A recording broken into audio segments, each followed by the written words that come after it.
the initial change. Yep. It's just been, I mean, a frustrating year with injuries, not just to Caitlin, but obviously to Caitlin. DB ultimately ends up leaving. Yep. And so that, you know, we already talked about how you need time to gel, you need time to build chemistry. So how frustrating has it been that the chemistry is just, it's like start, stop, start, stop. Yeah, it's definitely been a struggle. But I think just at the start of the season too, like, you know, you have your start of the season meetings and you're talking. And for us, it was about, listen, like no matter what happens in the season, it's next woman up. And you have to be ready. And I feel like obviously struggling with injuries, and then, you know, you sign people and then they leave, and it's like, listen, like whoever is next, be ready to play, because it doesn't matter. Like the games still keep coming. Like you still have to be ready to compete. And that's why I was so happy. Like when we signed. You think you know the story of Caitlin Clark and the Indiana Fever. You've seen the headlines, the highlight reels, and the hot takes.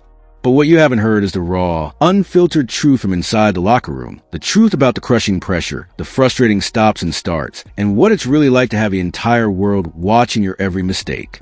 That is, until now. Aaliyah Boston just sat down with a WNBA legend and dropped a bombshell interview that completely changes the narrative. She didn't use carefully crafted PR lines. She didn't pretend everything was perfect. She spoke her truth, and in doing so, she exposed the immense, often unfair reality of being Caitlin Clark's teammate. This is a story you haven't been told. The story of pressure, expectation, and the slow, difficult birth of something great. If you want the real story behind the headlines, you need to see this. And before we dive in, make sure you hit that like button and subscribe to the channel for more deep dives that go beyond the surface. And it is. Obviously, you never want people to get injured, but the reality is you have to have that mindset, and it gives other people opportunity, floor off the floor. And I saw you talk on your own podcast about like the spacing and how different it is. But when you're entering a game, like your mental prep, how does it change? Because it's two different systems essentially. It is. Honestly, like when C is on the floor, I'm like, listen, be ready to run. Be ready to get out. Be ready because she's looking. She's looking. Going. She wants to play fast.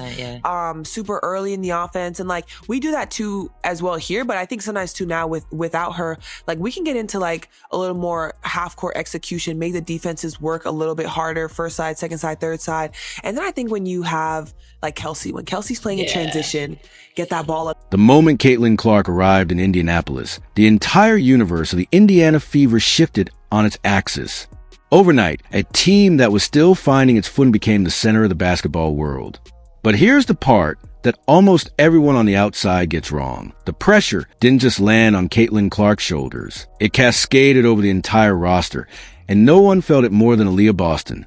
Imagine being in her shoes. Just a year earlier, she was the undisputed centerpiece of the franchise, the #1 pick, the rookie of the year. She was a future. Her rookie season was a bright spot, a promise of what was to come for a franchise in rebuild mode. The expectations were about growth, about development. There was a patience, an understanding that building a contender takes time. And then, suddenly, the future looked very different. The spotlight wasn't just brighter. It was magnifying every single play, every possession, every mistake. Boston revealed that the team's mindset had to change instantly. The internal goal was always to win a championship. But now that quiet confidence was met with a deafening external roar demanding immediate results. They went from being the hunters, the young team with potential that could sneak up on opponents, to being the hunted. So entering year 3 for you, just you said, it's a lot of change. Yes. You have a coaching change. Yep. You have it's a big free agency year.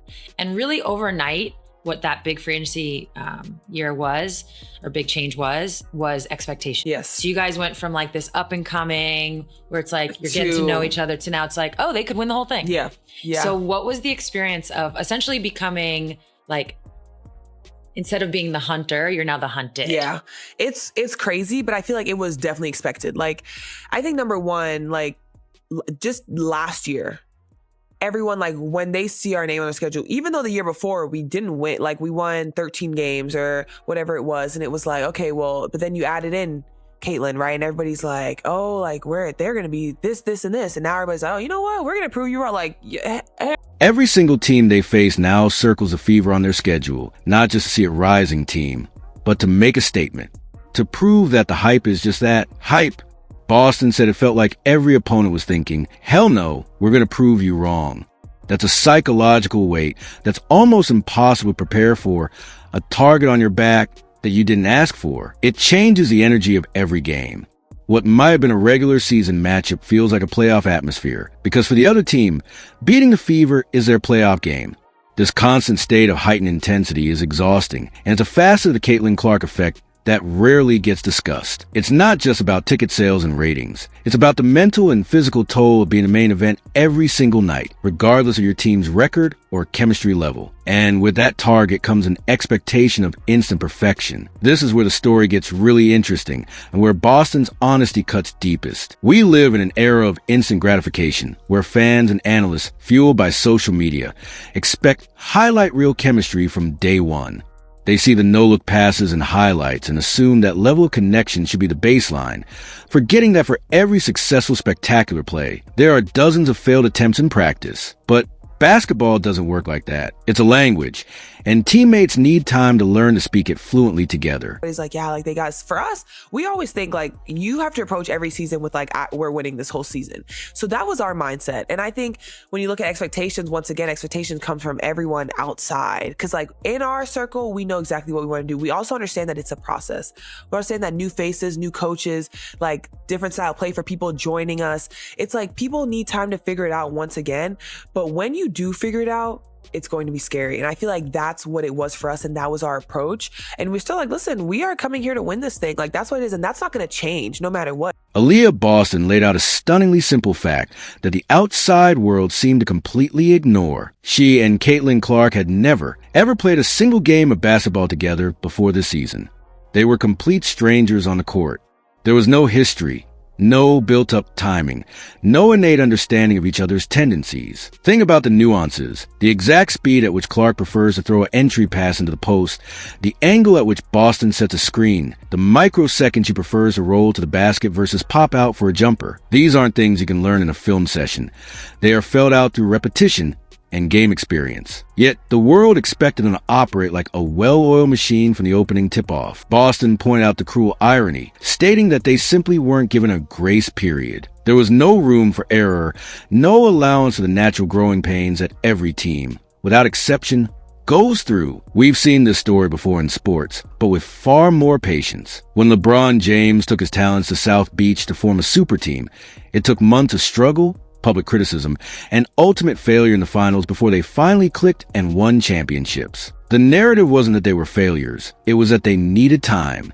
The Fever, however, were granted no such room to breathe. Every missed pass, every miscommunication wasn't seen as a part of the process. It was clipped, memed, and used as evidence that the experiment was failing.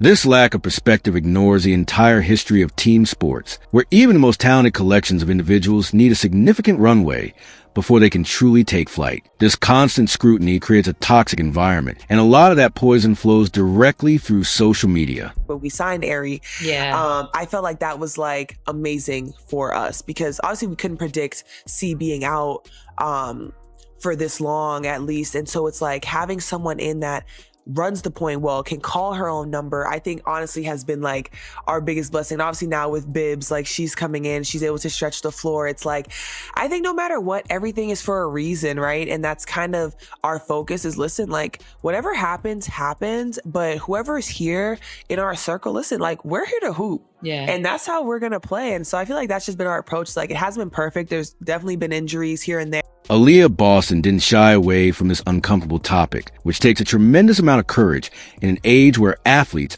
are often advised to stay away from the comments. She admitted that the online criticism is exhausting, a constant drip of negativity that can wear down even the strongest mentality. And what she revealed about the nature of these attacks is both shocking and absurd.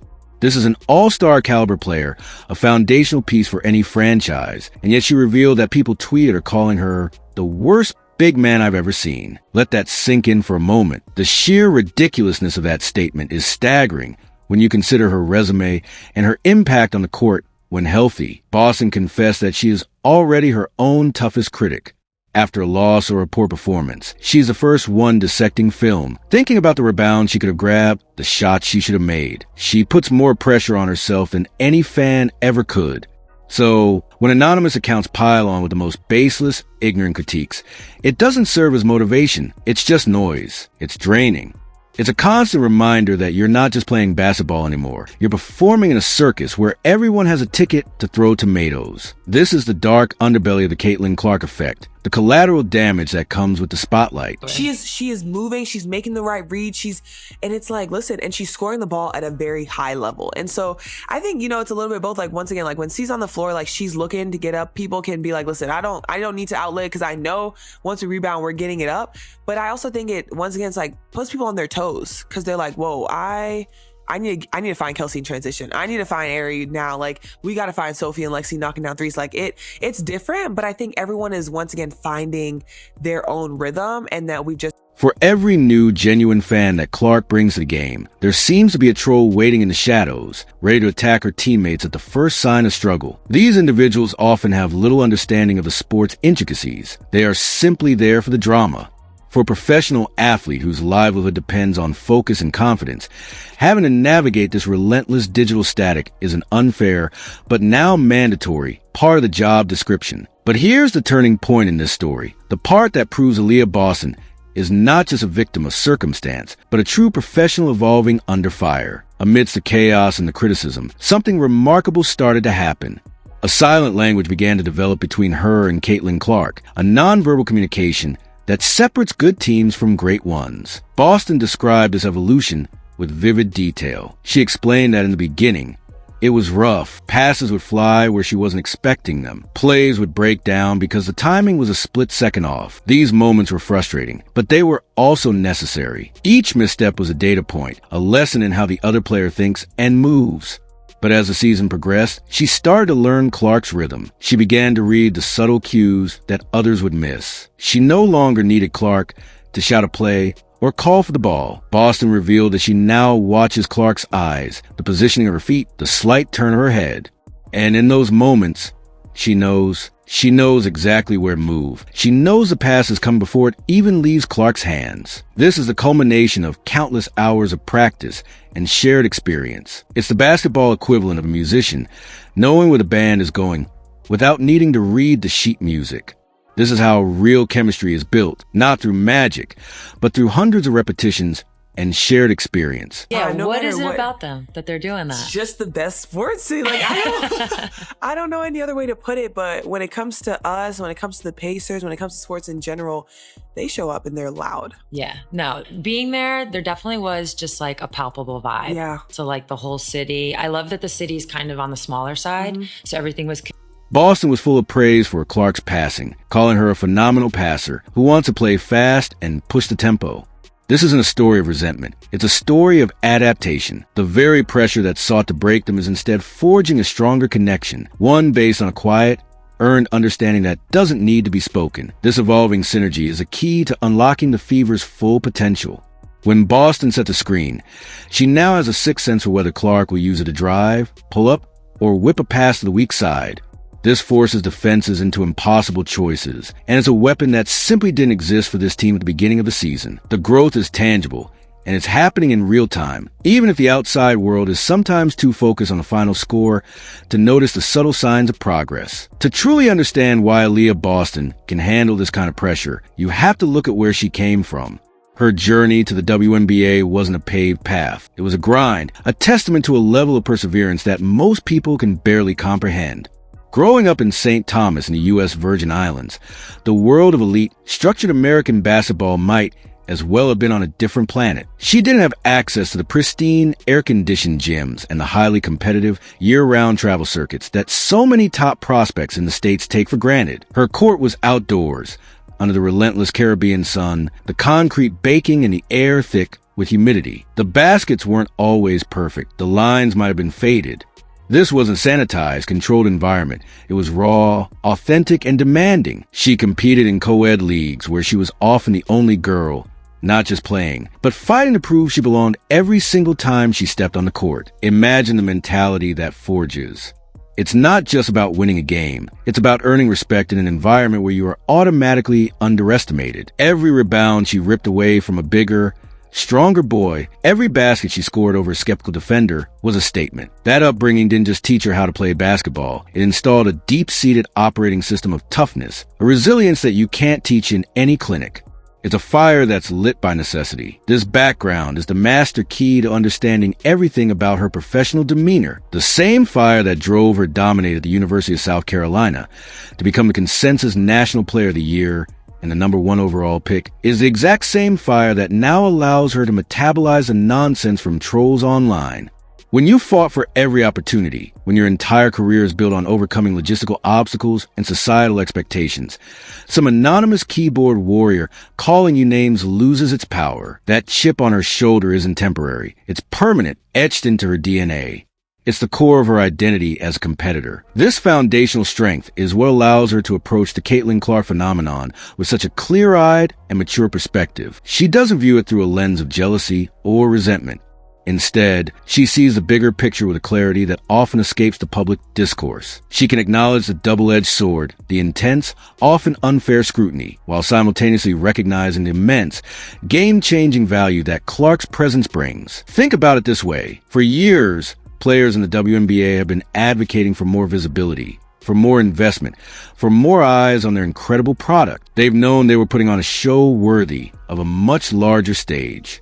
Now, with Clark's arrival, that stage has been delivered almost overnight. Boston understands that Clark's presence brings more eyes, more coverage, and more revenue to the entire league. It's not just about the Fever selling out arenas. It's about every team experiencing larger crowds and higher TV ratings when they come to town. This influx of attention elevates all her teammates. It creates financial opportunities for every player in the league, and it pushes the sport of women's basketball to a cultural prominence it has deserved for decades. The Fever are no longer an afterthought in the sports landscape. They are a main event, a talking point on national debate shows. Boston's maturity in recognizing this historic opportunity, while simultaneously having the courage to ask for the patience required for organic growth, is what makes her perspective so powerful and unique. She isn't just a player. She's a strategist who understands the business and the culture of the sport she loves. This partnership with Clark was never going to be easy. Throwing two alpha talents together, especially under a microscope, is a recipe for early turbulence. But her interview makes it abundantly clear that she believes it will be worth it. The growing pains are real, the misconnections, the frustrating losses, the constant external noise. But so is a potential for something truly special. What they are building is bigger than a single game or even a single season.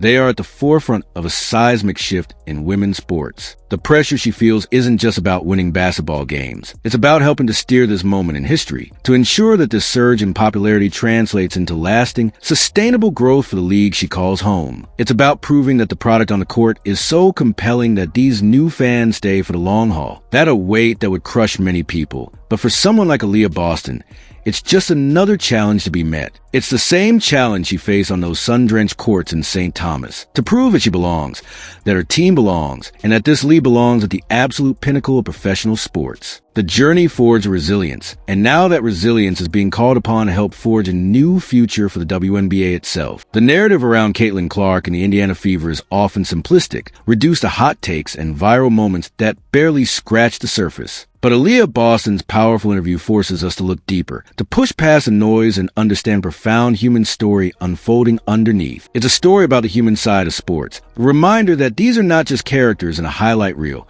but real people navigating an incredibly high-pressure environment. It's about the unrealistic timelines we impose on athletes and our demand for instant entertainment, and about the quiet, determined work that happens away from the spotlight, in empty gyms and film sessions, where real growth is cultivated.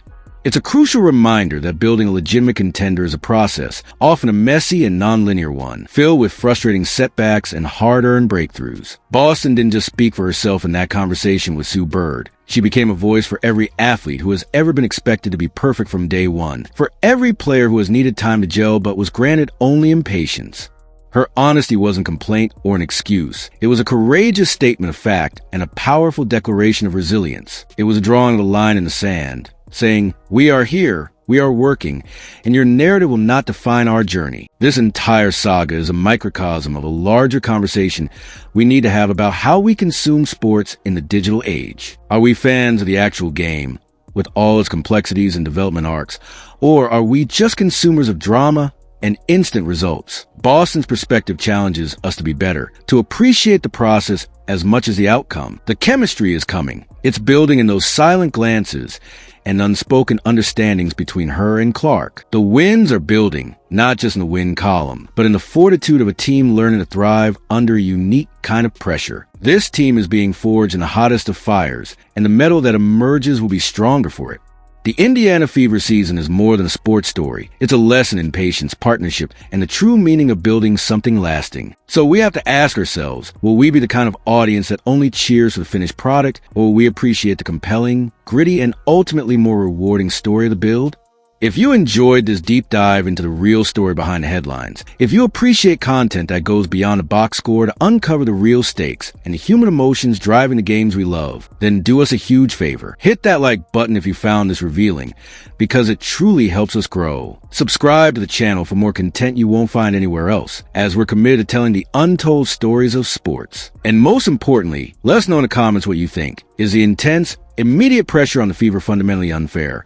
Or is it just a new reality of the game in this era of superstardom? What's the line between valid criticism and unrealistic expectation?